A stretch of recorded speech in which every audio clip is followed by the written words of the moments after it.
All right, so here's a wild thought. I actually own 1% of the global circulation of this Caitlin Clark Prism Rookie Card NFT on the Panini blockchain. And no, I am not a massive collector. And no, I didn't have to buy hundreds of these to get to that 1%. See, I just found a strategy that clicked with me. And today I'm going to walk you through it. And it has to do with why base cards matter again on the blockchain. See, the out of tens and the one of ones are great, but sometimes just owning 1% of something is all you need. Let's get into it right now. Now, to be completely honest, when I first hit the Panini blockchain and started collecting on it, I was a little giddy. I mean, I was starstruck because I was able to collect cards and card sets that I would have never have been able to dream of collecting in the physical world. Now, let's take a look at what I'm talking about. So, I was able to pick up this Bo Nix Gold Shimmer out of 10 and this Drake May Gold Shimmer out of 10 for a fraction of what they sell for in the physical world. So this Bo Nix, I was able to pick up for $150. Now, if we go to the physical world and market movers, we see that the last sale was a PSA 9 and it sold for $4,920.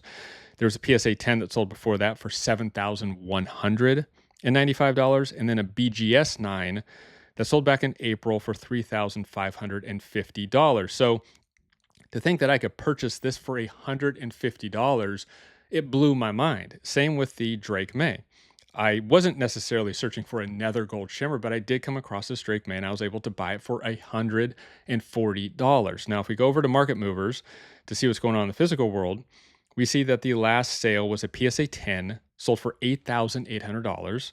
And there was a PSA 9 that sold back in March for $5,280. So to think that I was able to pick both of these NFTs up for less than 300, where if you total these two in the physical world, we're talking maybe almost 10,000. Again, that was mind blowing. And that's why I was giddy. I was kind of starstruck by the opportunity to be able to own these particular sets. Now, I quickly realized that even though these are cheap, it wasn't sustainable because I wanted to collect other players. I wanted to collect other sports, other sets. And I'm not at the place yet as a collector where I can diversify with gold shimmers, even though they are cheaper. It just wasn't a good strategy. So I had to come up with a new strategy that kind of created a good foundation for not only now, but allows me to scale up in the future. So maybe in a couple years, I am at the point where I can diversify with more scarce products like a gold shimmer or maybe another set that's out of 25. And that's when it hit me. Base cards on the Panini blockchain actually matter. They're not just throwaways. They're numbered, they're all scarce, and they're all completely transparent. Case in point, this Caitlin Clark Prism rookie card on the blockchain, this is the NFT version, there are only 372 in circulation for the entire world. Yes, 372 in the entire world. And this is the least scarce variation of her rookie card on the blockchain. That's less than a lot of the parallels in the physical world. That's less than a lot of the quote unquote case hits in the physical world. And taking it back to this kind of reminded me of collecting as a kid, where before you could get the Beam Team Shaquille O'Neal, you kind of had to get the Upper Deck base Shaquille O'Neal. There's kind of a pecking order. Like you had to create that foundation first to allow yourself to now go for, okay, now I'm going to go for the Beam Team. But, okay, in hindsight, that maybe wasn't the best move, because what we didn't know at the time, because there was no transparency, is that Upper Deck had really no scarcity.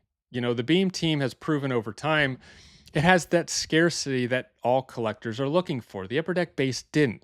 So it didn't work out too well for us back then.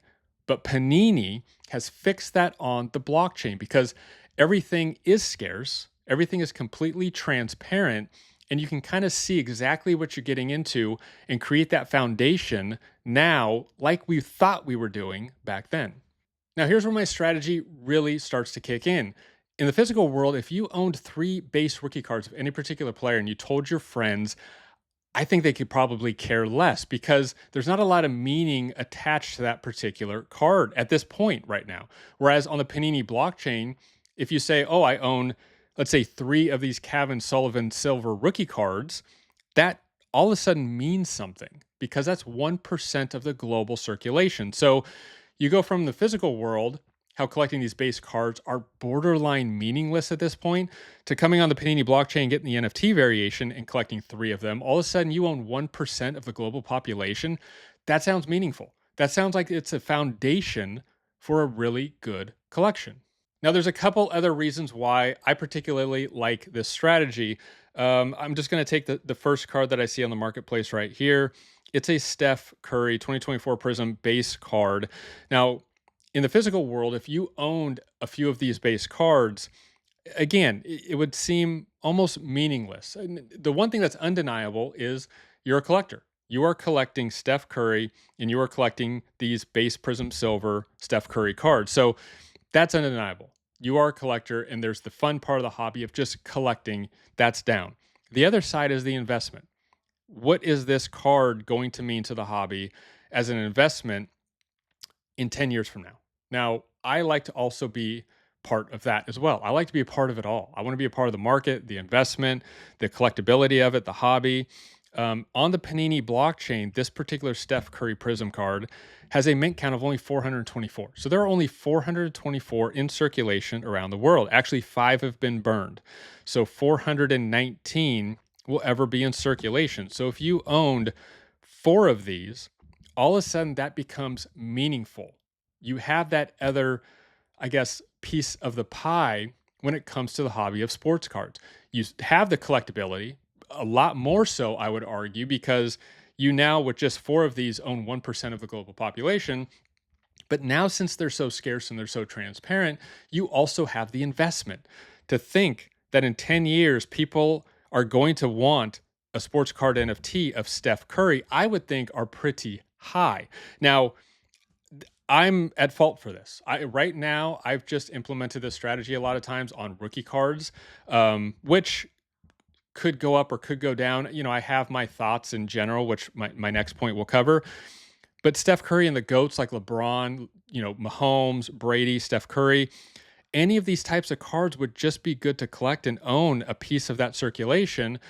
Because again, I think in 10 years, the investment side is on the NFTs side. I don't think it's on the physical side. My second reason for disliking this strategy kind of comes about with what I just said with the rookie cards, where you don't know if these rookies are necessarily going to hit or not. But I just bought a JJ McCarthy Prism Silver rookie card for $5. Let me see if I could pull it up real fast. For $5. And I was so shocked, I put another offer in for $5 and it was accepted.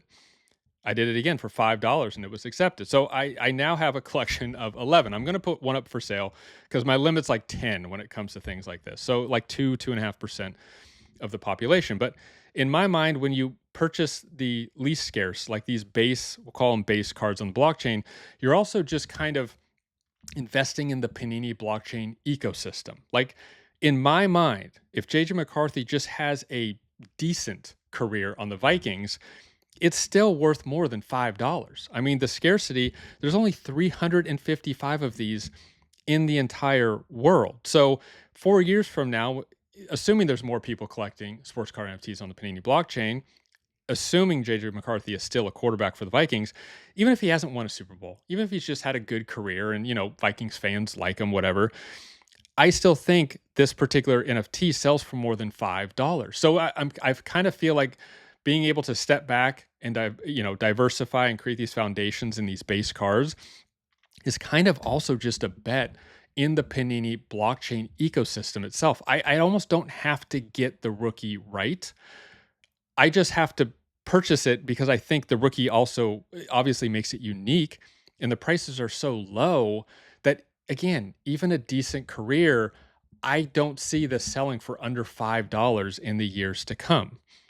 The third and probably the biggest reason why I kind of chose this strategy goes back to how purchasing just gold shimmers or the real truly scarce products on the Panini blockchain just wasn't sustainable. I don't have the amount of money to diversify with those types of products yet. I do consistently put more in, but at the same time, I want to be able to scale with some of the investments and some of the things that I get right now. So in my mind, in 2 years, let's just say one of those gold shimmers I showed before, like the Bo Nix gold shimmer, I could sell it for 500 and I bought it for 150. Well, okay, that's a pretty good profit. Maybe I'll take it and put it in some other NFTs I see at the time that I like. But then at that time when I was thinking of it, I was like, well, I don't want to completely be out of the Bo Nix market. Like, I don't want to, even if I make money on that particular NFT, I don't want to feel like now I've just, lost my whole collection of Bo Nix, or my position in Bo Nix or that series or whatever it may be. So what collecting the base allows me to do is, let's say in 2 or 3 or 4 years, the Panini blockchain is where I think, okay, now we're starting to get somewhere. People are starting to collect on this, and I could sell some of these for a nice profit. Well, I can do that. And I don't feel like I've just sold off my whole collection of that particular player, or I'm out. I still feel I have the best of both worlds. Like, I can sell a couple of them to get some money to scale up to maybe buy some other cards or maybe some higher parallels, and still have my collection in that player. I don't think it's an all or nothing scenario. Now back we are with my Kevin Sullivan Silver rookie card, because this is the one NFT right now that I'm having a hard time trying to get 1% of. And I am patient with this. I don't just go to a particular card and just do a buy it now of whatever the 4 cheapest are. I do research. I look at recent sales. I looked at the different parallels of what they're selling for, collectability, just timing of the sport and things like that. And I do put offers in under what I think my ceiling is for that particular NFT. And I have patience. I try to, do it right, essentially. And with Kevin Sullivan, when this set first came out, I did a video where right after the pack started getting ripped, I bought one of these. Then I bought one of the honeycombs, which is the parallel above, which is out of like 200. And then I bought a camo, which is the parallel above that out of 99. And I thought at the time I paid too much, because sometimes when you hit it right when the market hits, it's just like being the first to grade a PSA 10 and sell it on the market. You get the premium price. And then all of a sudden people start to realize, oh, there's more of these hitting the market. They shouldn't be worth that much money. Same thing when these packs start to get ripped. A lot of times there's only 5 initially, so people might pay a higher price. And then as more packs get ripped and more get flooded on the market, you start to see, the downs and the ups. So I bought this for $12. I bought the honeycomb for $12, which is the next parallel. And I bought the camo, and I got the number 4 out of 99. I got it for, I think, like $24, $25. I thought I overpaid for maybe all of them, or slightly overpaid. And so I thought, okay, I'll give it a second and I'll wait for them to come back down. Well, they haven't come back down. They've still gone up. So, I've yet to hit 1% with him. I do intend to, but I'm trying to I'm letting things settle a little bit. And if they settle at $30, then it is what it is. I thought maybe I might get another 1 or 2 under 10. Well, that's probably not going to happen. So again, you don't always, I'm not saying just to go and just do a buy it now for like 3 or 4 of whatever that is, or go buy up like 20 or 30, because I don't think controlling the market works either. I've seen that happen in a couple cards. And it just stalls the market in that sense, because people look at it and say, oh, well, that's the price I would pay for it a year from now. So I'll go buy these other cards that are cheaper, that are more realistic now, make money on those, and I'll come back to that card a year from now. So I don't think that necessarily works either. So, do your research, apply a real value of what you think a particular NFT is worth, at least in your mind, and be patient with it. Try to be smart about accumulating this 1% if this is what you choose to do. And I think then you'll have no regrets on any of this. So this is my 1% strategy. This is kind of what I'm implementing. So far, I'm very happy with it. Like I said, I feel like I get the best of both worlds. I feel like I'm definitely collecting. I'm definitely able to diversify, get different sports, sets, players. And I think too, they're just really good investments. Like I said, I don't feel like I have to get every player right. I don't think I'm really tied to that, because I think with doing this, I'm also just collecting in the Panini blockchain ecosystem itself. And even if these players are just good, I think in the years to come, I'll it will show that these were actual investments and they just weren't throwaways like they kind of are in the physical world. So this isn't the only one. Everyone has their own strategy. I love hearing about all of the intricacies that everybody has with their own collecting strategy. I think it says actually a lot about a person, which is very interesting. So drop a comment. Let me know what I left out, what you think I got wrong, what you think I got right, and maybe what your personal intricacy is or what your little trick is that you do when you're collecting. And let's learn from each other. Thank you for watching. And again, it's not always about the out of tens or the one of ones. Sometimes 1% is enough. And in this case, I think it's more than enough. I'll see you next time.